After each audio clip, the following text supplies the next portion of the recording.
The tear that slid down Princess Catherine's cheek said more than any palace communique ever could. It began, as royal dramas so often do, with the low-throated buzz of a phone vibrating across a polished oak desk in Adelaide Cottage. A discreet notification revealed that her sister, Pippa Middleton, had dared to crack open the lid of her marriage to James Matthews, and suddenly the cottage's spring morning seemed to tilt. Katherine read the headline twice, then a third time, fingers tightening around the device as though a firmer grip might steady the universe. Would this confession unravel the fragile calm she had fought to rebuild since returning from illness? Doctors had only just permitted Katherine to re-enter the public arena, her diary arranged with the precision of a Swiss watch. Light engagements, plenty of rest, no shocks. Yet here was shock incarnate. According to palace insiders, senior aides convened within the hour, voices low but urgent behind mahogany doors. One camp argued for retreat, an immediate withdrawal to Anma Hall, shielded from flashbulbs. The other insisted upon visible composure. The country must see that duty conquers distress. Which path would the future queen dare tread? Outside Windsor's stone walls, social media ignited like gorse on a windy heath. Hashtags tangled Catherine's name with Pippa's disclosure, speculation snowballing into avalanche. Some posts dripped sympathy, two sisters, different crowns, same baffling scrutiny, while others grew barbed, accusing Pippa of endangering royal goodwill with reckless honesty. Could one family withstand a digital storm whipped to hurricane speed in under an hour? To grasp the stakes, one must rewind to Pippa's pre-royal chapters.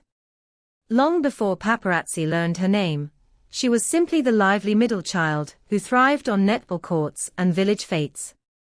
At university, she dated Alex Loudon, the cricketing gentleman whose sense of tradition matched Michael and Carol Middleton's hopes. Their bond was gentle, predictable, cozy. But destiny, like a mischievous page boy, had other plans. Enter James Matthews, hedge fund titan, heir to Eden Rock, quiet master of expensive understatement. They met beneath St. Barth's turquoise sky at the Matthews family hotel. Pippa, sun-kissed and free of protocol, felt an unfamiliar pull toward the older man's unhurried assurance. He never chased cameras, in fact, he seemed mildly allergic to them. How intoxicating, she later confessed to a friend, to be admired in silence rather than applause. Still, passion needed space to simmer.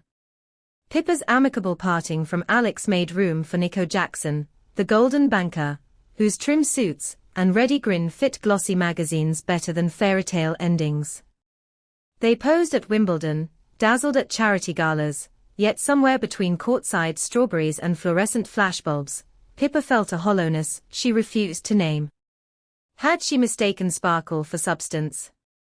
James waited, watchful but unobtrusive. When Pippa's fling with Nico ended in 2015, James did not pounce. He invited her on a misty hike in the Chilterns.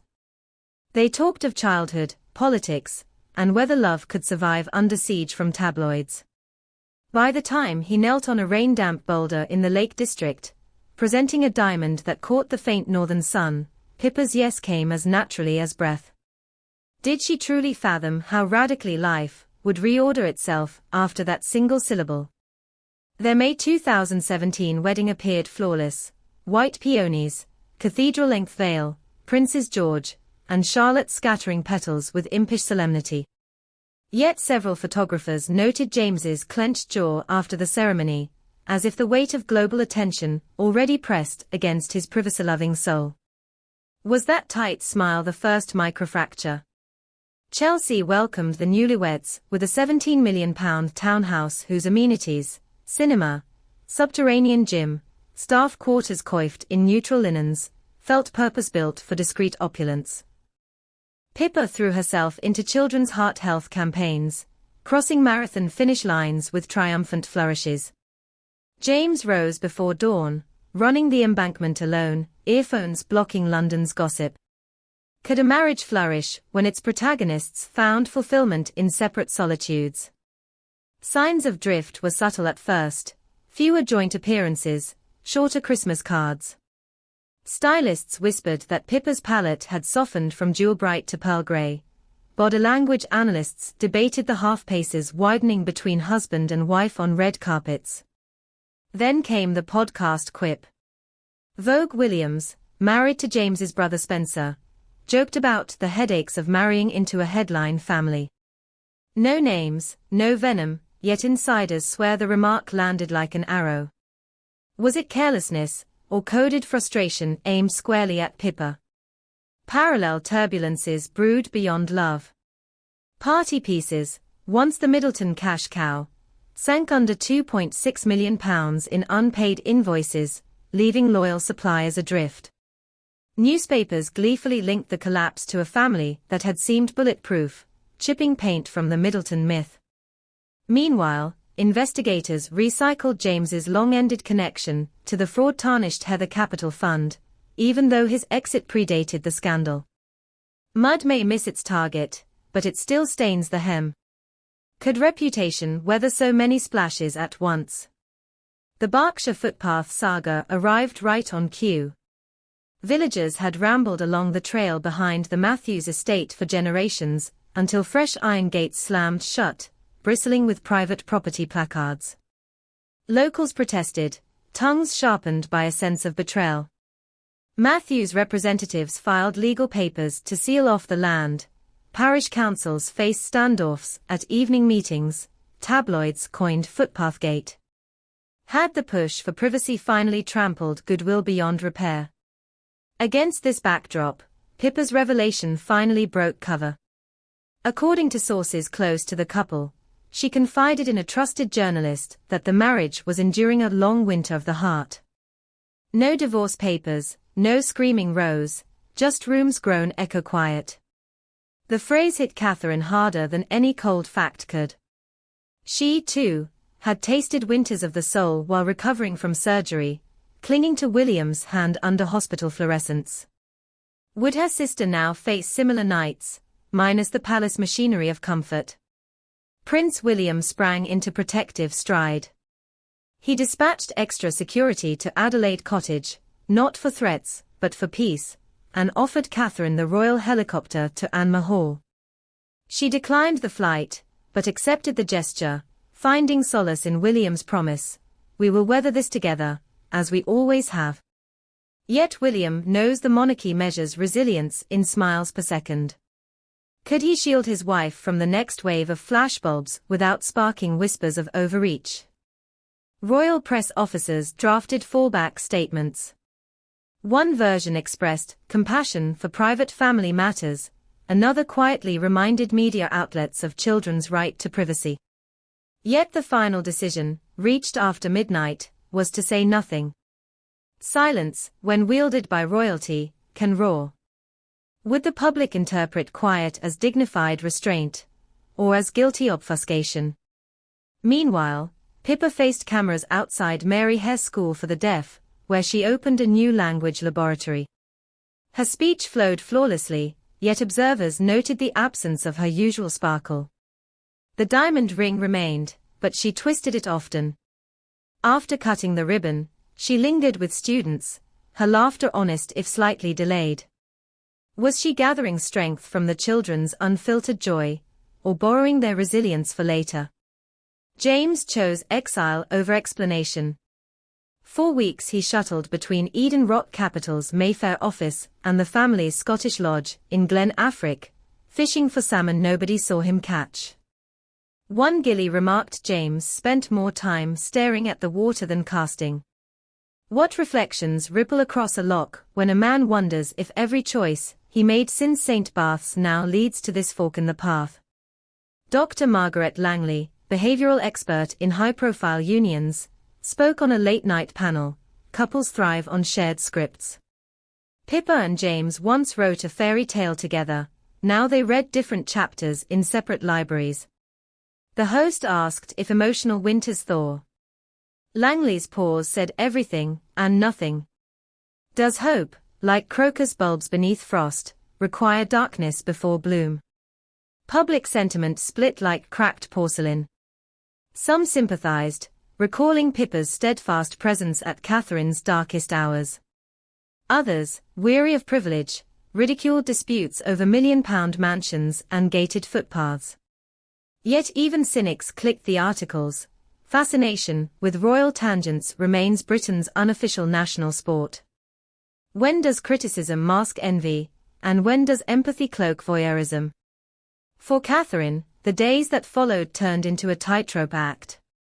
She opened a children's hospice in a dove-grey coat, greeting families with unforced warmth. Cameras captured her radiant smile, but body language experts noted the fleeting microsag of shoulders whenever Pippa's name drifted from reporters' lips. Each engagement ended with her gently deflecting personal questions, as though juggling invisible plates while forced to curtsy. How long can composure masquerade as armor? Inside Kensington Palace, George, Charlotte, and Louis practiced piano for their summer recital. Katherine sat nearby, pencil hovering above a thank you card, her mind half on arpeggios, half on headlines. She wrote 3 words, family above all, then tore the card in 2, uncertain whether the maxim felt comforting or accusatory. When loyalty to sister and duty to crown pull in opposite directions, which side claims the heart? At Balmoral, King Charles penciled a note to his private secretary, monitor Katherine's schedule, ensure adequate rest. The monarch's recent health battles have sharpened his empathy. He remembers the cost of ignoring fatigue, medical teams, nightly briefings, and the grim reality that even kings bleed. Charles knows a modern monarchy cannot afford another beloved figure sacrificed to pressure. Yet can he lighten Katherine's load without inviting whispers of favoritism? By midsummer, new currents swirled. James accepted an invitation to a low-key regatta fundraiser, arriving alone, but greeting Pippa's cousin with conspicuous warmth. Paparazzi lenses captured no wedding band. Online forums exploded. Was the missing ring an accident of tide, or a sign carved in stone? Lawyers representing high-net-worth clients began speculative calls. Could a quiet winter be prelude to the icy finality of separation? Pippa, for her part, retreated to the discreet therapy rooms of Dr. Anya Ferguson, a psychologist known to London's anxious elite. Sources say sessions focus on boundary setting and rediscovering identity beyond public projections. If those walls could talk, would they reveal a woman unraveling, or a phoenix rehearsing rebirth? Meanwhile, the footpath dispute reached council chambers. Protesters brandished placards, reading "Keep Our Way Open," singing folk songs beneath the Matthews estate walls. Reporters noted Pippa's absence. James's presence loomed only in legal filings. Each week the impasse endures, goodwill erodes. Will a compromise emerge before bitterness takes permanent root in rural hearts? Yet amidst turmoil, flickers of unity burn. Katherine and Pippa reportedly shared a private weekend at Bucklebury, the Middleton childhood home whose familiarity smells of cut grass and apple crumble. No staff, no stylists, just sisters walking field paths where they once plotted teenage dramas. A neighbor glimpsed them laughing over a Labrador's muddy antics. Could such laughter stitch new fabric over frayed seams? Even so, fate seldom sleeps. Party Piece's creditors filed fresh claims, amplifying pressure on the Middleton name. Economic gossip columns speculated Katherine might quietly repay suppliers to protect familial honor. Downing Street watchers mused, would taxpayers balk if royal coffers mended a commercial wound? Or would generosity enhance Katherine's saintly mythos? As autumn beckons, with state visits, remembrance ceremonies, and Charles's 70th birthday celebrations, the stage grows crowded. Katherine's every appearance will draw forensic attention. Is her smile wider or frailer? Are Pippa and James seated together or apart? Each nuance sparks new headlines, feeding the story's circular appetite. Can private hearts survive when public hunger proves bottomless? Yet whispered hope endures. One source close to William insists he has brokered counseling for the couple with a renowned relationships expert versed in aristocratic discretion. Another insider claims Pippa has drafted a children's book about resilience, inspired by her own storm. Might art, therapy, and time conspire to thaw the winter, she disclosed. For now, uncertainty reigns, and uncertainty is catnip to the public imagination. Every unopened curtain, every unsent Instagram post, every unforthcoming statement swirls into myth. The nation watches, breath bated, popcorn ready, waiting to see whether marriage bends or breaks, whether sisterhood frays or fortifies, whether a future queen's composure can outshine trouble's glare. And somewhere in Adelaide Cottage, as the night lamp casts an amber halo over her writing desk, Princess Katherine finishes a fresh letter. Dearest Pip, whatever tomorrow brings, know that you never walk alone. She seals the envelope with a press of trembling fingertips and whispers a silent promise to the quiet room. Will the sisters' shared past guide them safely through the labyrinth of royal present, and into a future neither press nor palace can predict? The next chapter waits, just beyond the turning of the page, and the world, spellbound, will keep reading until the final line is written.